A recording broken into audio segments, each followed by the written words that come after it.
ꯑꯩꯈꯣꯏꯒꯤ ꯂꯝꯕꯤ ꯁꯦꯝꯕꯒꯤ ꯋꯥꯐꯝꯁꯦ ꯁꯦꯟꯇꯔꯅ 12,000 crore ꯊꯥꯗꯔꯁꯨ 10,000 crore ꯊꯥꯗꯔꯁꯨ ꯑꯩꯈꯣꯏꯒꯤ ꯄ꯭ꯔꯣꯕ꯭ꯂꯦꯝ ꯑꯃ ꯂꯩꯌꯦꯕꯀꯣ ꯄ꯭ꯔꯣꯕ꯭ꯂꯦꯝꯁꯦ ꯀꯩꯅꯣ ꯍꯥꯏ ꯀꯥꯟꯗ ꯅꯦꯁꯅꯦꯜ ꯍꯥꯏꯋꯦ ꯑꯣꯊꯣꯔꯤꯇꯤ ꯑꯣꯐ ꯏꯟꯗꯤꯌꯥꯅ ꯇꯦꯟꯗꯔ ꯂꯧꯔꯀꯥꯟꯗ ꯃꯣꯏꯗ ꯁꯤꯟꯅꯔꯒ ꯁꯦꯟꯇ꯭ꯔꯦꯜ ꯒꯣꯔꯃꯦꯟꯅ ꯃꯈꯣꯏꯗ ꯁꯤꯟꯅꯔꯀꯥꯟꯗ ꯃꯈꯥ ꯇꯥꯕ ꯂꯝꯕꯤꯁꯦ ꯁꯦꯝꯒꯠꯂꯛꯄ ꯃꯇꯝꯗ ꯑꯩꯈꯣꯏ ꯂꯝꯁꯤꯗ ꯏꯁꯨ ꯂꯥꯛꯏꯁꯦ ꯑꯌꯥꯝꯕ ꯃꯇꯝꯗ ꯔꯣꯗ ꯄ꯭ꯔꯣꯖꯦꯛꯀꯤ ꯂꯝꯕꯤ ꯑꯦꯛꯁꯄꯥꯟꯁꯟ ꯇꯧꯔꯛꯄ ꯃꯇꯝꯗ ꯂꯩꯔꯤꯕ ꯃꯐꯝꯗꯨꯗ ꯇꯥꯔꯤꯕ ꯀꯝꯃꯨꯅꯤꯇꯤꯁꯤꯡꯗꯨꯅ ꯂꯝ ꯄꯤꯅꯤꯡꯕ ꯅꯠꯇ꯭ꯔꯒ ꯄꯤꯅꯤꯡꯗꯕꯒꯤ ꯋꯥꯐꯝꯁꯦ ꯂꯥꯛꯑꯀꯥꯟꯗꯅꯦꯕ ꯕꯦꯔꯥ ꯌꯥꯝ ꯀꯥꯔꯤꯁꯦ ꯑꯩꯈꯣꯏꯒꯤ ꯀꯩꯅꯣꯒꯤ ꯖꯤꯔꯤꯗꯒꯤꯅ ꯑꯋꯥꯡ ꯈꯨꯟꯐꯥꯎꯒꯤ ꯁ꯭ꯇ꯭ꯔꯦꯠꯁꯤꯗ ꯃꯁꯤꯗ ꯇꯥꯔꯤꯕ ꯈꯨꯟꯁꯤꯡꯁꯦ ꯑꯗꯒꯤ ꯑꯩꯈꯣꯏꯒꯤ ꯀꯩꯅꯣꯗꯒꯤ ꯏꯝꯐꯥꯜ ꯚꯦꯂꯤꯗꯒꯤꯅ ꯃꯣꯔꯦꯐꯥꯎ ꯇꯥꯔꯤꯕ ꯈꯨꯟꯁꯤꯡꯁꯦ ꯑꯩꯈꯣꯏꯒꯤ ꯀꯩꯅꯣꯒꯤ ꯑꯩꯈꯣꯏꯒꯤ ꯂꯣꯛꯆꯥꯎꯒꯤ ꯑꯗꯥꯏ ꯌꯧꯔꯝꯗꯥꯏꯒꯤꯗꯣ ꯑꯗꯨꯋꯥꯏꯗꯨꯗ ꯂꯩꯔꯤꯕ ꯏꯆꯤꯟ ꯏꯅꯥꯎꯁꯤꯡ ꯑꯗꯒꯤ ꯁꯤꯒꯤ ꯇꯦꯡꯅꯧꯄꯜ ꯍꯦꯗꯀ꯭ꯋꯥꯇꯔꯒꯤꯗꯒꯤ ꯃꯈꯥ ꯊꯧꯗꯔꯛꯄꯗ ꯂꯝꯕꯤ ꯀꯛꯊꯠꯄ ꯌꯥꯗꯗꯅ ꯂꯩꯔꯤꯕ ꯖꯒꯥꯁꯤꯡꯗꯣ ꯑꯗꯨꯒꯤ ꯖꯒꯥꯁꯤꯡꯗꯨꯒꯤ ꯀꯝꯃꯨꯅꯤꯇꯤꯁꯤꯡ ꯇ꯭ꯔꯥꯏꯕꯦꯜ ꯆꯤꯐꯁꯤꯡ ꯃꯣꯏꯅ ꯀꯝꯄꯦꯟꯁꯦꯁꯟꯒꯤ ꯑꯣꯏꯕ ꯗꯤꯃꯥꯟꯁꯤ ꯇꯧꯔꯀꯥꯟꯗ ꯑꯗꯥꯏꯗ ꯕ꯭ꯂꯣꯛ ꯆꯠꯄꯅꯦꯕ ꯑꯩꯈꯣꯏ ꯂꯝꯕꯤ ꯁꯦꯝꯕꯁꯦ ꯌꯥꯝ ꯁꯦꯡꯅ ꯍꯥꯏꯔꯗꯤꯀꯣ ꯑꯗꯨꯅ ꯁꯦꯟꯇꯔꯒꯤꯁꯨ ꯄꯣꯂꯤꯁꯤ ꯂꯩꯖꯕꯅꯤना ꯃꯥꯒꯤꯗꯤ ꯇꯥꯡ ꯁꯨꯛꯇꯒꯤꯅ ꯁꯤꯐꯥꯎꯒꯤ ꯇꯥꯔꯒꯦꯠꯇ ꯊꯕꯛꯁꯦ ꯂꯣꯏꯁꯤꯟꯒꯗꯕꯅꯤ ꯍꯥꯏꯕ ꯇꯥꯔꯒꯗꯤ ꯃꯗꯨꯗ ꯕꯥꯏ ꯆꯥꯟꯁ ꯂꯣꯏꯁꯤꯟꯕ ꯉꯝꯗ ꯇꯥꯔꯗꯤ ꯃꯗꯨꯒꯤ ꯑꯣꯏꯕ ꯑꯦꯛꯁꯇꯦꯟꯁꯟꯁꯤꯡ ꯂꯧꯅꯕ ꯍꯣꯠꯅꯕꯗꯨꯁꯨ ꯑꯆꯧꯕ ꯄ꯭ꯔꯣꯕ꯭ꯂꯦꯝ ꯑꯃꯅꯦ ꯃꯔꯝꯗꯤ ꯐꯟꯗꯤꯡꯗꯣ ꯁꯨꯝ ꯁ꯭ꯇꯛ ꯇꯧꯔꯒ ꯊꯝꯕꯗꯤ ꯌꯥꯗꯕꯅꯤꯅ ꯑꯦꯅꯤ ꯏꯟꯚꯦꯁꯠꯃꯦꯟꯁꯦ ꯔꯤꯇꯔꯟ ꯂꯥꯛꯀꯗꯧꯅꯦꯕꯀꯣ ꯑꯩꯈꯣꯏꯒꯤ ꯃꯅꯤꯄꯨꯔꯗꯗꯤ ꯑꯃꯔꯣꯝꯗ ꯌꯦꯡꯕ ꯃꯇꯝꯗ ꯅꯦꯁꯅꯦꯜ ꯍꯥꯏꯋꯦ ꯄ꯭ꯔꯣꯖꯦꯛꯄꯨ ꯑꯣꯏꯒꯦꯔꯥ ꯑꯃꯕꯨ ꯑꯣꯏꯒꯦꯔꯥ ꯃꯁꯤꯒꯤꯁꯦ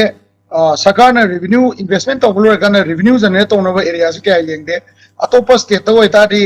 ꯃꯁꯤꯒꯤ ꯇ꯭ꯔꯥꯟꯁꯦꯛꯁꯟ ꯍꯥꯏꯋꯦꯒ ꯁꯦꯝꯕꯁꯦ ꯃꯁꯤ ꯁꯦꯝꯕ ꯂꯣꯏꯔꯀꯥꯟꯗ ꯇꯣꯜꯒꯤ ꯕꯤꯗꯤꯡꯒ ꯇꯧꯗꯅ ꯇꯧꯔꯒ ꯇꯣꯜ ꯄ꯭ꯂꯥꯖꯥ ꯑꯃ ꯁꯦꯝꯃꯒ ꯑꯗꯨꯗ ꯄꯥꯁ ꯇꯧꯔꯤꯕ ꯂꯣꯀꯦꯜ ꯒꯥꯔꯤ ꯅꯠꯇꯕ ꯃꯗꯨꯗ ꯆꯠꯂꯤꯕ 100 ꯀꯤꯂꯣꯃꯤꯇꯔ ꯔꯦꯟꯖꯇ ꯆꯠꯄꯁꯤꯡꯗꯣ ꯑꯗꯨꯗꯨꯅ ꯀꯩꯅꯣꯗ ꯑꯩꯈꯣꯏꯒꯤ ꯀꯩ ꯍꯥꯏꯅꯤꯀꯣ हाईवे की टैक्स थीहनबा रोड टैक्स तो अदुदा काहनबा अदुगा अदुई मतुंगदा अमुका ngसाइगी केनोदा अनकपसिंगदुना कार्ड पाइल चटपा गायना सरकारना सेमिबा पॉलिसी जे अकोई मनुंगदा मणिपुर मनुंगदा अप्लाई तौबदा वाटपनिना रोड प्रोजेक्ट लाखो मतमदा full subsidy project नत्रगदी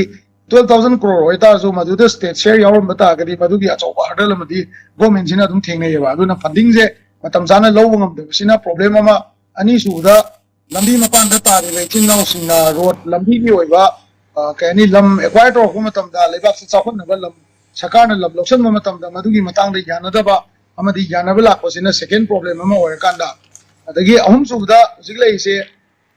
जिरिबामगी straight city अखोनी याम अंगांग ओइरिङैदगी सेमगा लाखपनि मकु थोंग अमदी ngसाइगी कहनी अखोइगी इरंग थोंगजे सेमबा खतदा चही 3 9 चंगसनग्रबनिको अदुना ngसाइगी अदाइदा तारिबा ngसाइगी कहनी को खुनगी खुनजासिंगदुगा अखोइगी थबक सुरिबा कंपनी सिंगदा लाइजनिंग तौबदा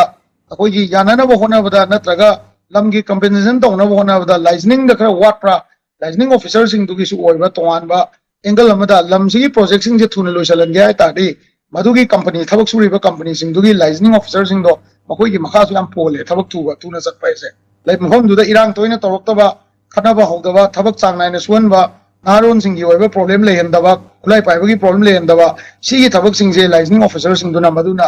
मदुगा डीसी सिंगदुगा एसपी सिंगदु कोऑर्डिनेट तौर तौगदबनेबको मसिगी जगह सिसु याम चावना अवाटपा मसिदि आई इसामकना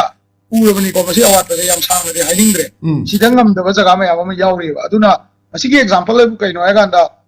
अखोइगी सिदा तुपुलगी सिदा रेलवे की थबक सुबदा लैंडस्लाइड अचौबा अमा तौगिबदा मी 100 सिगिबसे मसिगी जगह सिगी कंपेंसेशन अमदि ग्रीन ट्राइब्यूनल की रिपोर्ट से क्लियर होइंगमदना हुजिपो रेलवे थबक से अदुगी जगह द सुददना लेरिसिनेबा अदुना मरम होयकांदा 2027 दा लोइगदबा थबक तो 2030 यौरकदोइने मसि अखोइ गवर्नमेंट यामना एक्स्ट्रा ऑर्डिनरी एफर्ट अमा थादबम चंगे पब्लिक टू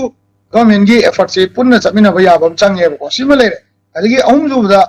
रोड प्रोजेक्ट की मतंग सिदा अखोइ हुजि याम कन्ना मणिपुर मनुंगदा स्मार्ट सिटी इन्वेस्टमेंट दा हुजि पुखलैबा concrete payment की प्रोजेक्ट से मसी मयाम लोय उबिरमनी को मीडिया ना कवर तौब्रा तौदब्रादि खंग्रे अखोइ हानगी लेरंबा ब्लैक टॉपिंग की साइज तुदगी concrete प्रोजेक्ट सिना ngसाइ concrete payment high Regina foot अमा मखाय अनि पिक्सन ग्रेबा अब मसी की पिक्सन की बसे डीपीआर सी सेम मतमदा अखोइ गवर्नमेंट जी येंगौदब जाला मसी खर ले दिसोय खाना अनि कुइरोय बसे को लंबी तिंजलकवा कोचलक सोय लानी अदि एक्सीडेंट थोलकनी मरमदि मताई की कनोदुना अखोइ concrete तुना खायम वांग ले कांदा हाना चनरम लंबीदुना नाकन नाकन फुट अनी की चांग वालीबा कंक्रीट से हाइगदबा अदुना कोई सिटी की मनुंग की लंबी से अदाइदा कॉम्प्रोमाइज तौरब्रा तौद्रिब्रा हाइबसिजु अचौबा कनो मने मसी सोय थोलकिनी प्रॉब्लम नि कुइरोय आई कनबदा अयाम हाइजन बलो को लंबी पिक्चर लकोय प्रॉब्लम क्लब ना सौरकोय प्रॉब्लम थोड़ा नहीं मसे लाइजनिंग द खरा वाट पमाले एने खान मले को नत्रगा डीपीआर सेम कांदा